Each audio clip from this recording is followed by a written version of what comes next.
എൻ്റെ കർത്തവ്യത്തിൽ കടന്നു. 1983-85 കാലഘട്ടത്തിൽ മൊകേരി ഗവൺമെൻറ് കോളേജിൽ പഠിച്ചിരുന്ന കൗമാരക്കാരായ ബാലികാബാലകന്മാരായ നമ്മൾ ഇന്ന് ജീവിത സായാഹ്നത്തിൽ എത്തി നിൽക്കുന്നു. രോഗത്തെക്കുറിച്ചുള്ള ചിന്ത, ജീവിതത്തിൽ ഒറ്റപ്പെട്ടു പോകുമെന്നുള്ള ചിന്ത, അതേപോലെ വാർദ്ധക്യം വളരെ വേഗത്തിൽ ജീവിതത്തിൽ കടന്നു വന്നല്ലോ എന്ന ആധി, അങ്ങനെ സങ്കീർണമായ ജീവിത പ്രയാസങ്ങളെക്കുറിച്ച് ചിന്തിച്ചുകൊണ്ടിരിക്കുന്ന ഒരു കാലഘട്ടം മുമ്പിലുള്ള നമുക്കിടയിലേക്കാണ് സമാഗമം 83 എന്ന പേരിൽ ഭൂതകാലത്ത് എവിടെയോ വെച്ച് ഒന്നിച്ചു ചേർന്നിരുന്ന നമ്മൾ ആ കാലഘട്ടത്തെ പുനർജനിപ്പിക്കാൻ വേണ്ടി ഒരു കൂട്ടായ്മയായി രൂപപ്പെട്ടത്. വിവര സാങ്കേതിക വിദ്യയുടെ വിസ്ഫോടക പരിവർത്തനത്തിൽ വന്ന ഈ വാട്സാപ്പ് പോലെയുള്ള സോഷ്യൽ മീഡിയകളുടെ സാന്നിധ്യത്തോടുകൂടി അല്ലെങ്കിൽ സാധ്യതകൾ ഉപയോഗപ്പെടുത്തിക്കൊണ്ട് ലോകത്തിൻ്റെ എല്ലാ ഭാഗത്തും ഇതുപോലെയുള്ള സംഗമങ്ങൾ സംഘടിപ്പിച്ചുകൊണ്ടിരിക്കുന്നു. സമാഗമ വേദിയെക്കുറിച്ച് പറയുമ്പോൾ അതിന് കുറച്ചുകൂടി സവിശേഷതകളുണ്ട്. അത് ഒരു കോളേജിൽ പഠിച്ച, ഒരു കാലഘട്ടത്തിൽ പഠിച്ച 2 ബാച്ചുകൾ കൂടി ഒന്നിക്കുന്നു എന്നുള്ള അതിമനോഹരമായ ഒരു സംഗമ സൗന്ദര്യം അതിനുണ്ട് എന്നുള്ളതാണ്. കൊമേഴ്സിലെയും ഹ്യൂമാനിറ്റീസിലെയും വിദ്യാർത്ഥികൾ മറ്റെല്ലാം മറന്നുകൊണ്ട് ആ കാലഘട്ടത്തിൽ ഒരു ക്യാമ്പസിൽ ചെലവഴിച്ച ആ മധുര കാലഘട്ടം പുനർജനിപ്പിക്കാൻ വേണ്ടി അനിതര സാധാരണമായി സംഘടിച്ചിരിക്കുന്നു. 165ഓളം വരുന്ന കുടുംബാംഗങ്ങൾ അല്ലെങ്കിൽ ഗ്രൂപ്പ് അംഗങ്ങളെ ഒരുത്തരെയും വിട്ടുപോകാതെ കൂട്ടിയിണക്കിക്കൊണ്ട് മനോഹരമായ സൗഹൃദത്തിൻ്റെ, സ്നേഹത്തിൻ്റെ, സാഹോദര്യത്തിൻ്റെ മനോഹരമായ ഒരു മാല കോർത്തെടുത്തിരിക്കുന്നു. പ്രത്യേകിച്ചും ഇതിനു മുന്നിൽ പ്രവർത്തിച്ച മിസ്റ്റർ സുരേഷ്, ഗോപൻ, ജാൻസി തുടങ്ങിയ ആളുകൾ, മുന്നിൽ പ്രവർത്തിച്ച കുറച്ചാളുകൾ, രവീന്ദ്രൻ അടക്കമുള്ള, പിന്നീട് ഇതിൽ വന്നു ചേർന്ന ആളുകളൊക്കെ എന്തെന്നില്ലാത്ത ആഹ്ലാദമാണ് ഗ്രൂപ്പിൽ പങ്കിടുന്നത്. വാർദ്ധക്യത്തിൻ്റെയും അതേപോലെ തന്നെ അസുഖങ്ങളുടെയും അല്ലെങ്കിൽ സങ്കീർണമായ ജീവിത സാഹചര്യങ്ങളുടെ അല്ലെങ്കിൽ ജോലി ഭാരത്തിൻ്റെ ഒക്കെ അതിസങ്കീർണതയിൽപ്പെട്ട് പിരിമുറുക്കത്തോടുകൂടി കഴിയുന്ന ഒരു കാലഘട്ടത്തിൽ ഭൂതകാലത്തെ ജീവിതത്തിലേക്ക് തിരിച്ചു കിട്ടിയതിൻ്റെ ഒരു സന്തോഷം, ആനന്ദം ഗ്രൂപ്പിൽ അനുഭവങ്ങൾ അല്ലെങ്കിൽ ചാറ്റിങ്ങിന് വേണ്ടി വരുന്ന ഓരോരുത്തരും പ്രകടിപ്പിക്കുമ്പോൾ വളരെയധികം വ്യക്തമാണ്. ഇത്രമാത്രം ആനന്ദം നമ്മുടെ ജീവിതത്തിൽ വീടുണ്ടാക്കുമ്പോൾ, കല്യാണം കഴിക്കുമ്പോൾ, ജോലി കിട്ടുമ്പോൾ, കുട്ടി പിറക്കുമ്പോൾ, മക്കളുടെ വിദ്യാഭ്യാസം എന്നതിലേക്ക് പോകുമ്പോഴൊക്കെ എന്തെന്നില്ലാത്ത ആനന്ദം നമുക്ക് ലഭിക്കും. അതിനെയും എക്സൽ ചെയ്യുന്ന, അതിനെയും മറികടക്കുന്ന മനോഹരമായ ഒരു ആനന്ദം ഈ ഗ്രൂപ്പ് അംഗങ്ങൾക്കെല്ലാം അനുഭവിക്കാൻ കഴിയുന്നു എന്നുള്ളത് എടുത്തു പറയേണ്ട ഒരു കാര്യമാണ്. പല വീട്ടിലും ഇപ്പോൾ മുത്തശ്ശിമാരായ ആളുകളാണുള്ളത്. മുത്തശ്ശന്മാരാണ് നമ്മളിൽ പലരും. അവരൊക്കെ ചിരിക്കുകയും ചിലപ്പോൾ പാട്ട് പാടുകയും ചിലപ്പോൾ ബാത്റൂമിൽ നിന്നൊക്കെ എന്തെന്നില്ലാതെ പൊട്ടിച്ചിരിക്കുകയൊക്കെ ചെയ്യുന്ന ഒരു സന്ദർഭം, ഒരു സാഹചര്യം 165 വീടുകളിൽ സംഭവിച്ചിരിക്കുന്നു. കൊച്ചുകുട്ടികൾ വന്നത്, അമ്മമ്മേ എന്താണ് ഇത് ചിരിക്കുന്നത്? ഭാര്യ ഭർത്താവിനോട് ചോദിക്കുന്നു, എന്താണ് നിങ്ങൾക്ക് എന്തെന്നില്ലാത്തൊരു ആനന്ദം? എന്താ ഈ സതീശനെ പോലെയുള്ള പരുക്കന്മാർ പാട്ട് പാടുന്നു? ഭാര്യ വന്ന് ചോദിക്കുന്നു, എന്താണ് നിങ്ങൾ പാട്ട് പാടുന്നത്? ഒരിക്കൽ പാടാതെ നിങ്ങൾ എങ്ങനെയാണ് ഈ പാടുന്നത്? മുത്തശ്ശി പറയുന്നു, മകളെ വർഷങ്ങൾക്ക് മുമ്പ്, വളരെ വർഷങ്ങൾക്ക് മുമ്പ്, 37 വർഷങ്ങൾക്ക് മുമ്പ് മൊകേരി ഗവൺമെന്റ് കോളേജിന്റെ ക്ലാസ് മുറികളിൽ വെച്ച് മറന്നുപോയ സൗഹൃദത്തിന്റെ, സ്നേഹത്തിന്റെ വർണ്ണ ബലൂണുകൾ കൂട്ടിക്കെട്ടി എന്റെ കയ്യിൽ ഇതാ തന്നിരിക്കുന്നു സുരേഷ്, ഗോപൻ അടക്കമുള്ളവർ. എങ്ങനെ ആനന്ദിക്കാതിരിക്കും? അതിമനോഹരമായ ജീവിത മുഹൂർത്തങ്ങൾ പിന്നെയും പിന്നെയും ഓർമ്മകളിലൂടെ നമ്മുടെ ജീവിതത്തിലേക്ക് തിരമാലകളായി ആഞ്ഞടിച്ചുകൊണ്ടിരിക്കും. അതുകൊണ്ട് ഈ കൂട്ടായ്മയെ കുറിച്ച് ഒരുപാട് പറയാൻ എനിക്കുണ്ട്. അത് എൻ്റെ സുഹൃത്തുക്കൾക്കറിയാം.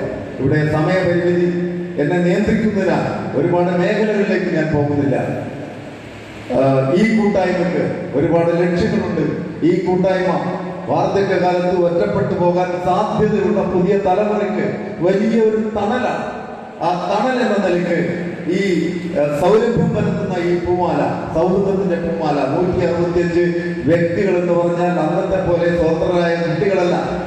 ഒരു പ്രസ്ഥാനമാണ്, ഒരു കുടുംബത്തെ നയിക്കുന്ന നാഥനാണ്, ഒരു സ്ഥാപന മേലധികാരിയാണ്. കടന്നു വരുന്ന ഈ SI ഒരു ഇൻസ്റ്റിറ്റ്യൂഷന്റെ അധികാരിയാണ്. എത്രയെത്ര SIമാർ, എത്രയെത്ര അധ്യാപകർ, HMമാരൊക്കെ നിറഞ്ഞിരിക്കുന്നു. വരുന്നവരൊക്കെ ഞാൻ ആ കോളേജിന്റെ HMമാണ്. അങ്ങനെ ഓരോരുത്തരും പറയുമ്പോൾ അവരൊക്കെ തന്നെ ഓരോ പ്രസ്ഥാനങ്ങളാണ്. ആ 165 പേര് ഒരു 5-6 ആളുകളുടെ കുടുംബത്തിലങ്ങളാണ്. ആയിരക്കണക്കിന് ആളുകളുടെ വലിയൊരു സംഗമമാണ് സമാഗമം. വേണ്ടിയിട്ട് ആ സംഗമത്തെ ഇനി ഭൂതകാല ഇനി ഭാവികാലത്ത് നമ്മളൊക്കെ ഒറ്റപ്പെട്ടു പോകുമെന്നുള്ള ചിന്ത നമുക്ക് തീരെ വേണ്ട. ഈ 165 ആളുകളും ഒറ്റപ്പെട്ടവരല്ല. 165 ആളുകളുടെ സ്നേഹത്തിന്റെയും തലോടലിന്റെയും കാരുണ്യത്തിന്റെയും ഒക്കെ വലിയൊരു തണൽ നമുക്ക് എല്ലാവർക്കും ലഭിക്കും. അതുകൊണ്ട് ഈ ഗ്രൂപ്പിനെ നിലനിർത്തേണ്ട ഒരു ആവശ്യകത നമുക്ക് ഓരോരുത്തർക്കും ഉണ്ട്. അതുകൊണ്ട് കണ്ണിലെ കൃഷ്ണമണി പോലെ സൂക്ഷിക്കുവാൻ ഇവിടെ നിന്ന് നമ്മൾ പ്രതിജ്ഞ എടുത്തുകൊണ്ട് മുന്നോട്ട് പോകും. ഞങ്ങൾ ഈ സമാഗമ വേദിയിലേക്ക് ഓർമ്മിക്കുമ്പോൾ പ്രത്യേകിച്ച് ഞങ്ങളുടെ അധ്യാപകരെ കൂടി അത് ഉൾപ്പെടുത്തണം. അന്ന് ഈ നെയ്പ്പറ്റ, വാണിമേൽ, വിലങ്ങാട്, വളയം, അതേപോലെ തന്നെ അരൂര് തുടങ്ങിയ വളരെ വികസനം എത്തിയിട്ടില്ലാത്ത, പരിഷ്കാരം തൊട്ടു നീണ്ടിയിട്ടില്ലാത്ത ഗ്രാമപ്രദേശത്തെ ബാലികാ ബാലകന്മാരുടെ വീട്ടുമുറ്റത്തേക്കാണ് കലാശാല വിദ്യാഭ്യാസത്തിന്റെ ആ വിസ്മയിപ്പിക്കുന്ന ലോകത്തിന്റെ വാതിലുകൾ തുറന്നത് മുഖേരി ഗവൺമെന്റ് കോളേജ് സ്ഥാപിച്ചപ്പോൾ. അതുകൊണ്ട് മാത്രം കലാശാല വിദ്യാഭ്യാസം കിട്ടിയവരാണ് നമ്മളിൽ ഭൂരിഭാഗം പേര്. അല്ലെങ്കിൽ നമ്മൾ മറ്റേതെങ്കിലും തൊഴിൽ മേഖലയിൽ എത്തിപ്പെടുമായിരുന്നു. ആ കോളേജിന്റെ ആ ഒരു സാന്നിധ്യം നമുക്ക് കലാശാല വിദ്യാഭ്യാസം നേടിത്തന്നിരിക്കുന്നു. ഉയർന്ന മേഖലയിൽ ജോലി നേടാനുള്ള ചിറകുകൾ നമുക്ക് തുന്നിച്ചേർത്ത് തന്നിരിക്കുന്നു. ആ കോളേജിൽ നമ്മൾ പഠിക്കുന്ന കാലത്ത് മലയാളം ക്ലാസ്സിലേക്ക് കടന്നു വന്ന ഒരു താടിക്കാരനായ ചെറുപ്പക്കാരൻ എന്തൊക്കെയോ ഗഹനമായ കാര്യങ്ങൾ ചർച്ച ചെയ്യുന്നുണ്ടായിരുന്നു. നമ്മൾ നമ്മുടെ കൗമാര ചാപല്യത്തിൽ ഒരുപക്ഷെ ശ്രദ്ധിച്ചിട്ടുണ്ടാവില്ല. പിൽക്കാലത്ത് ഈ യൂണിവേഴ്സിറ്റിയുടെ പടവുകൾ ഉപരിപഠന സാധ്യതകളുമായി ബന്ധപ്പെട്ട് കയറി ചെല്ലുമ്പോൾ അവിടെ വെച്ച് പറയുകയാണ്, രാഘവ പയ്യനാടിനെ നിങ്ങൾക്കറിയില്ലേ? അദ്ദേഹം മലയാള സാംസ്കാരിക രംഗത്തെ, സാഹിത്യ രംഗത്തെ, മലയാള എന്താ പറയുക, ഗ്രാമകലകളുടെ പിതാവാണ്. അത്രയും ഗഹനമായ പാണ്ഡിത്യമുള്ള വലിയൊരു മനുഷ്യന്റെ മുമ്പിലാണ് പ്രീ കാലത്ത് നമ്മൾ ഇരുന്നത് എന്നുള്ള കാര്യം ഒരിക്കലും നമ്മൾ അന്ന് ചിന്തിച്ചിട്ടില്ല. പക്ഷേ പിൽക്കാലത്ത് നമ്മുടെ ബാലമനസ്സുകളിൽ, അതിന്റെ ഊഷര ഭൂമിയിൽ ഗഹനമായ ചിന്തകളുടെ, സ്വപ്നങ്ങളുടെ, പ്രതീക്ഷകളുടെ വലിയ വിത്തുകൾ പാകിയ മഹാരഥന്മാരായ അധ്യാപകന്മാരുടെ നിരയാണ് ഇരിക്കുന്നത്. അവരെയൊന്നും തിരിച്ചറിയാൻ നമുക്ക് സാധിച്ചില്ല. അന്നത്തെ പ്രിൻസിപ്പളായിരുന്ന ആൾ ഒരു ആചാരമാകുവായ മനുഷ്യനായിരുന്നു, അബ്ദുൽ ഖാദർ സാർ. ഈ ഫണ്ട് അവരുടെ താഴെ ടൂറിസ്റ്റുകൾ നിൽക്കുന്നവരെയാണ് കുട്ടികൾ ഞങ്ങൾക്ക്.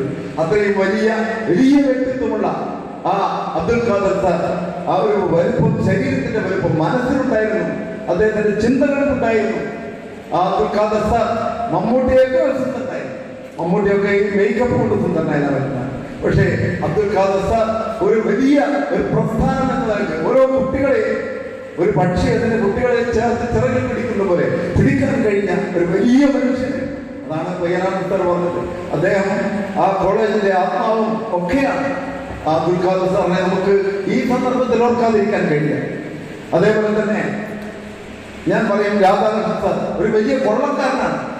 ഗ്രേറ്റ് ലൂട്ടർ, വലിയ കൊള്ളക്കാരൻ. ബാങ്കുകളുടെ ലോക്കറുകളല്ല, ധനകാര്യ സ്ഥാപനങ്ങളല്ല. അദ്ദേഹം കൊള്ളയടിച്ചത് ഗ്രാമപ്രദേശത്ത് നിന്ന് കടന്നു വന്ന ബാലികാ ബാലകന്മാരുടെ ഹൃദയവും മനസ്സും.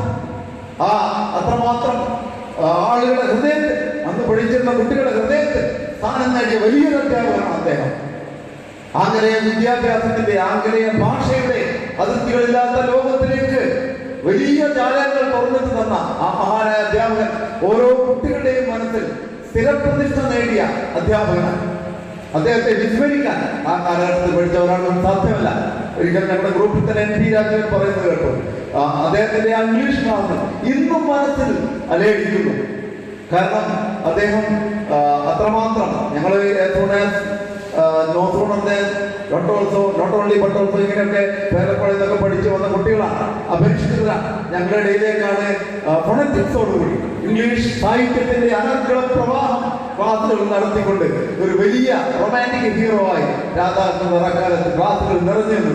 ആ അധ്യാപകർ അടക്കമുള്ള വലിയ അധ്യാപകരെ എല്ലാവരെയും പറയാൻ എനിക്ക് സമയമില്ല. ഇപ്പൊ ഗോപിനാഥൻ മാഷ് IAS കോച്ചിങ് സെന്ററിലാക്കുമ്പോൾ ഞാൻ 3 ഡിഗ്രി പാസ്സായി അവിടെ ഇംഗ്ലീഷ് BA വേണ്ടിയിട്ടാണ് ഞാൻ വട്ടപ്പാറയ്ക്ക് അന്ന് കൊടുത്തിരുന്നത് അപേക്ഷ. പക്ഷേ അന്ന് ഗോപിനാഥൻ മാഷിന്റെ എന്ന് പറഞ്ഞ കുഞ്ഞിക്കണ്ണൻ പൊളിറ്റിക്കൽ സയൻസിന് ഓപ്ഷൻ കൊടുക്കണം. ഫസ്റ്റ് നീ IAS പരീക്ഷ എഴുതണം. ഗ്രാമത്തിലെ ബാലികാവാഹകന്മാരായ ഞങ്ങൾക്ക് സിംസർവിദ്യയെ കുറിച്ച് ഒരു ചുക്കും അറിയില്ല. ആ കാലഘട്ടത്തിൽ എന്നെ ഉപദേശിച്ചതാണ്. അദ്ദേഹം വിളിച്ച് ചുമലിൽ തട്ടിക്കൊണ്ട് പറഞ്ഞു IAS പരീക്ഷ എഴുതണം. അദ്ദേഹത്തിനൊക്കെ തോന്നി. പക്ഷെ ഒരു കാര്യമുണ്ട്, കേരളവർമ്മ കോളേജ്, തൃശ്ശൂർ കേരളവർമ്മ കോളേജിൽ PGക്ക് പഠിക്കുന്ന സമയത്ത് അവിടെയുള്ള ചില കുട്ടികളോടൊപ്പം സെന്റ് ആൽബർട്ട്സ് കോളേജ് എറണാകുളത്ത് പോയി ഞാൻ IAS പരീക്ഷ എഴുതി, പ്രിലിമിനറി പരീക്ഷ എഴുതി. ആ അധ്യാപകന്റെ ആ ഒരു പ്രചോദനമാണ്. പക്ഷേ കാലഘട്ടത്തിന് അല്ലെങ്കിൽ സമയദോഷം അല്ലെങ്കിൽ എന്തോ ഒരു പ്രത്യേകത കൊണ്ട് അന്നത്തെ ആ പരീക്ഷയുടെ ക്വസ്റ്റ്യൻ പേപ്പർ അന്ന് ഡൽഹിയിൽ വെച്ച് ഔട്ടാവുകയും വാർത്തയാവുകയും ആ പരീക്ഷ ഒഴിവാക്കുകയും ചെയ്തു. പിന്നീട് എഴുതാനുള്ള സാമ്പത്തിക സാധ്യതകളോ ഒന്നുമില്ലാതെ ഞാൻ ആ വഴി പിന്നെ പോയിട്ടില്ല. എങ്കിലും എനിക്കൊരു ഹയർ സെക്കൻഡറി അധ്യാപകനാകാൻ, അതേപോലെ തന്നെ ഒരുപാട് ക്ലാസ്സുകൾ എടുക്കാനൊക്കെ പ്രചോദനം ഗോപിനാഥൻ സാർ, അതുപോലെ അത്രയും ഓരോരുത്തരെയും ഞാൻ പേര് പറയുന്നില്ല, സമയ പരിമിതിയാണ്. കാരണം എനിക്ക് ഗോപൻ ഇതിന്റെ ജനറൽ കൺവീനർ പ്രത്യേകം പറഞ്ഞിട്ടുണ്ട്, മാഷേ നിങ്ങൾ അധികം സമയം എടുക്കാൻ സാധ്യതയുള്ള ആളാണ്, അതുകൊണ്ട് നിങ്ങൾ പിടിക്കുകയാണ്, നിങ്ങൾ നിർത്തണം. അതുകൊണ്ട് നമുക്ക് ഒരുപാട് ടൈം വെച്ചിട്ട് പരിപാടികൾ അവസാനിപ്പിക്കേണ്ടതുണ്ട്. അതുകൊണ്ട് ഞാൻ പറയുന്നു, ഈ സമാഗമം 83 എന്ന് പറയുന്ന ഈ സംഘടന ഓരോരുത്തരുടെയും ജീവിതത്തിലെ വലിയ ഒരു എന്താ പറയാ ഒരു സാധ്യതയാണ്, ഒരു ഊന്നുവടിയാണ് വാർദ്ധക്യകാലം. ഒരുപാട് ചാരിറ്റി പ്രവർത്തനങ്ങൾ നടത്താൻ, ഒരുപാട് റിക്രിയേഷൻ നടത്താൻ, ഒരുപാട് വിനോദയാത്രകൾ നടത്താൻ, എന്തെല്ലാം സ്വപ്നങ്ങൾ. ഒരുപാട് ആളുകൾ ഒന്നിച്ചു ചേരുമ്പോൾ ഉണ്ടാകുന്ന വലിയ മാറ്റം ഞങ്ങൾ ഈ സമാഗമ വേദിയിൽ കൊണ്ട് സംഘടിപ്പിക്കും. അതിന് ഇവിടെ ചേർന്ന് എല്ലാവരും ചേർന്ന് നിൽക്കുക തന്നെ വേണം എന്ന് ആണയിട്ട് പറഞ്ഞുകൊണ്ട് ഞാൻ ഈ വാക്കുകൾ തീർക്കും.